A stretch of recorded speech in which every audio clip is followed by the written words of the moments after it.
Hi everyone, आज हम लोग पढ़ेंगे a cup of tea written by Katherine Mansfield. ये स्टोरी शुरू होती है एक रोज़मेरी लेडी से। ये बहुत ही ज़्यादा रिच है और हाई स्टैंडर्ड की है। अभी अभी 2 साल पहले इसकी शादी हुई है और इनके हस्बैंड का नाम है फिलिप। रोज़मेरी को बुक्स पढ़ना बहुत ही अच्छा लगता है और साथ ही साथ इसको शॉपिंग करना भी बहुत अच्छा लगता है। जब भी ये शॉपिंग करने जाती है तो ये छोटी मोटी शॉप्स में नहीं जाती है, बड़ी बड़ी शॉप्स में जाती है और वहाँ पर इसको कोई चीज़ पसंद आती है तो ये खरीद लेती है बिना सोचे समझे। अब क्या होता है, रोज़मेरी जाती है एक बार शॉपिंग करने। वहाँ पर जब ये स्टोर में पहुँचती हैं, शॉपिंग मॉल में पहुँचती हैं, तो वहाँ पे जो सेलर होता है वो झूठी मूठी तारीफ़ करने लगता है और रोज़मेरी को बड़ा अच्छा लगता है और रोज़मेरी को वहाँ पर एक वेलवेट का बॉक्स पसंद आता है और सेल्समैन भी बहुत ही ज़्यादा तारीफ़ करने लगता है कि ये बहुत अच्छा है, आप ले लो, आपको फ़ायदा होगा। बहुत तारीफ़ करता है, वो झूठी मूठी तारीफ़ करता है। अब रोज़मेरी बोलती है ठीक है, मैं इसको ले लूँगी बट अभी नहीं, बट हाँ, इसको ना अलग से रखना, मैं आऊँगी बाद में और इसको ले जाऊँगी। तो जो सेल्समैन होता है वो बोलता है ठीक है, वो उसको अलग करके रख लेता है। जब रोज़मेरी शॉप के बाहर निकलती है तो बाहर बहुत बारिश हो रही होती है। रोज़मेरी अपनी कार के पास जाती है।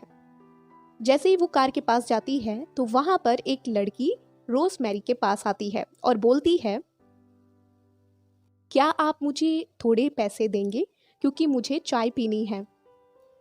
तो रोज़मेरी उस लड़की को देखती है और बोलती है, क्या तुम्हारे पास चाय पीने के भी पैसे नहीं हैं? और वो लड़की ना बहुत ज़्यादा गरीब दिखती है। तो वो लड़की बोलती है, इस लड़की का नाम होता है मिस स्मिथ। तो ये बोलती है, नहीं, मेरे पास चाय पीने के भी पैसे नहीं हैं। अब यहाँ पर रोज़मेरी सोचने लगती है कुछ। वो सोचती है कि मैं इसको घर ले जाऊँ क्या? अगर मैं इसको अपने घर ले जाऊँगी तो जैसे फेरी टेल्स में मैंने पढ़ा है कि एक रिच लेडी को एक गरीब सी लड़की मिलती है और फिर बाद में उसकी डेस्टिनी चेंज हो जाती है। पहले वो ये सोचती है, फिर दूसरा वो सोचती है, नहीं नहीं, अगर मैं इसको अपने घर ले जाऊंगी तो लोग समझेंगे कि मेरा दिल कितना बड़ा है। फिर वो तीसरी बात सोचती है कि अगर मैं इसको अपने घर लेके जाऊंगी तो हाँ, मेरी जितने भी फ्रेंड्स हैं ना, मेरी तारीफ करेंगे। वो अपने मन ही मन में ये सारी बातें सोच रही होती है। फिर उसके बाद रोज़मेरी उस मिस स्मिथ से बोलती है कि तुम ना मेरे घर चलो, मैं तुम्हें वहाँ पर चाय पिलाऊंगी और साथ ही साथ हम लोग खूब बातें करेंगे। मिस स्मिथ बोलती है डर कर कि नहीं, कहीं आप मुझे पुलिस स्टेशन तो नहीं छोड़ाएंगी। तो रोज़मेरी बोलती है, नहीं नहीं, मैं ऐसा क्यों करूँगी तुम्हारे साथ। तो अब क्या होता है कि मिस स्मिथ मान जाती है और वो रोज़मेरी की कार में बैठकर रोज़मेरी के घर चली जाती है।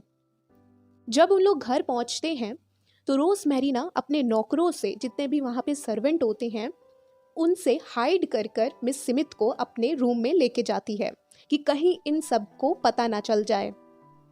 अगर इन सब को पता चल जाएगा सर्वेंट्स लोगों को तो मेरी क्या वैल्यू रह जाएगी, वो क्या सोचेंगे मेरे बारे में। तो वो हाइड कर कर अपने रूम में मिस स्मिथ को ले जाती है। वहाँ पर उसको बोलती है कि तुम यहाँ बैठ जाओ, उसको अपने बेडरूम में बिठाती है और अपने हाथों से उसका कोट उतारती है और उसकी हैट भी उतारती है और उससे बोलती है कि तुम यहीं बैठो, मैं तुम्हारे लिए चाय लेके आती हूँ। तो थोड़ी देर में रोज़मेरी एक ट्रे में चाय और सैंडविच लेके आती है। वो मिस स्मिथ को देती है और वो चाय और सैंडविच खाती है। रोज़मेरी मिस स्मिथ से बोलती है कि तुम अपने बारे में कुछ बताओ, कि मतलब तुम्हारी हालत ऐसी कैसे हो गई है, मुझे तुम्हारे बारे में जानना है। अब यहाँ पर मिस स्मिथ जब बोलने जा रही थी तभी वहाँ पर रोज़मेरी का हस्बैंड आ जाता है और जब रोज़मेरी का हस्बैंड फिलिप आता है तो ये देखकर बड़ा शॉक्ड हो जाता है। फिलिप मिस स्मिथ को देखता ही रहता है। अब रोज़मेरी को वो बोलता है कि तुम ज़रा लाइब्रेरी में आओ, मुझे तुमसे कुछ बात करनी है। रोज़मेरी जाती है अपने हस्बैंड के साथ लाइब्रेरी में और वहाँ पर फिलिप बोलता है कि तुम ये किसको उठा के ले आई हो, तुम्हें पता है ये कितना रिस्की है। तो रोजमेरी बोलती है एक्चुअली मुझे ना इसकी हेल्प करनी थी, इसलिए मैं इसको लेके आई थी। ये मेरे से पैसे मांग रही थी चाय पीने के लिए, तो मैंने इससे बोला कि तुम मेरे घर चलो, मैं तुम्हें चाय पिलाऊंगी और साथ ही साथ हम दोनों बातें भी कर लेंगे। और अब तो वो मेरी बहुत ही अच्छी फ्रेंड बन चुकी है। फिलिप बोलता है कि बहुत ही ज़्यादा रिस्की है, तुम ना उसको जानती हो ना पहचानती हो और उसको उठा के घर ले आई हो। तो यहाँ पर रोजमेरी बोलती है कोई बात नहीं, मैं तो उसकी हेल्प करने के लिए लेके आई थी, कोई इश्यू नहीं है। तो फिलिप रिप्लाई करता है बड़े चालाकी से, वो बोलता है अच्छा सुनो, जो तुम्हारी न्यू फ्रेंड है मिस सिमित, वो बहुत प्रिटी है ना, वो बहुत ही सुंदर है ना।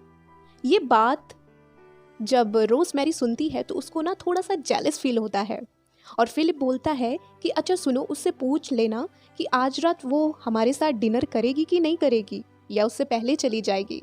अगर वो हमारे साथ डिनर करेगी तो बहुत ही अच्छा रहेगा।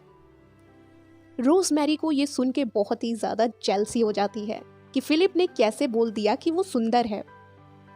रोजमेरी बोलती है फिलिप से पता नहीं वो आज रात हमारे साथ डिनर के लिए रुकेगी कि नहीं रुकेगी, बट हाँ मैं पूछ के बता दूंगी।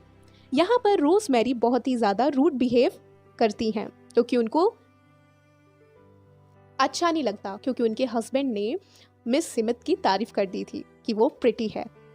अब क्या होता है, रोजमेरी जाती है और अपने कबर्ड से 5 पाउंड्स लेती है और मिस सिमित को दे देती है और बोलती है कि ये लो तुम पैसे और तुम जाओ। वो अपने हस्बैंड के पास फिर आती है रोजमेरी और बोलती है कि मिस सिमित तो चली गई, वो आज रात हमारे साथ डिनर के लिए नहीं रुक पाती क्योंकि उसको कोई काम आ गया था, उसको जाना बहुत ज़रूरी था और मैं उसको रोक भी नहीं पाई। तो फिलिप बोलता है ठीक है कोई बात नहीं, अगर वो रुकती तो बहुत ही अच्छा होता।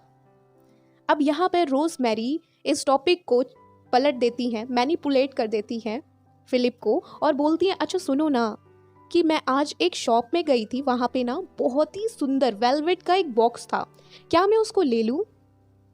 तो यहाँ फिलिप बोलता है हाँ ठीक है, अगर तुम्हें अच्छा लगता है तो तुम जाकर ले लो। फिर उसके बाद रोजमेरी बोलती है अच्छा सुनो, एम आई प्रिटी?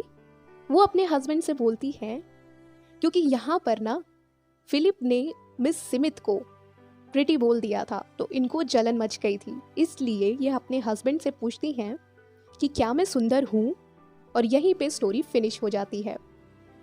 अब अगर फिलिप रोजमेरी को और समझाता कि तुम इसको क्यों ले आई हो, ये डेंजर है, और बहुत बातें करता, तो यहाँ पर रोजमेरी नहीं समझती, वो और अपनी बातें चलाती। तो इसलिए फिलिप ने यहाँ पर अपना दिमाग चलाया और उसको सुंदर कहा, जिससे कि रोजमेरी को बहुत ही ज़्यादा जेलसी फील हुई और उसने उसको पैसे देकर वहाँ से भेज दिया। सो यहीं पे हम लोग की ये स्टोरी फिनिश होती है। आई होप कि आपको ये स्टोरी पसंद आई होगी। अगर आपको ये स्टोरी पसंद आई है तो लाइक कीजिएगा, सब्सक्राइब कीजिएगा और शेयर ज़रूर कीजिएगा। Thank you.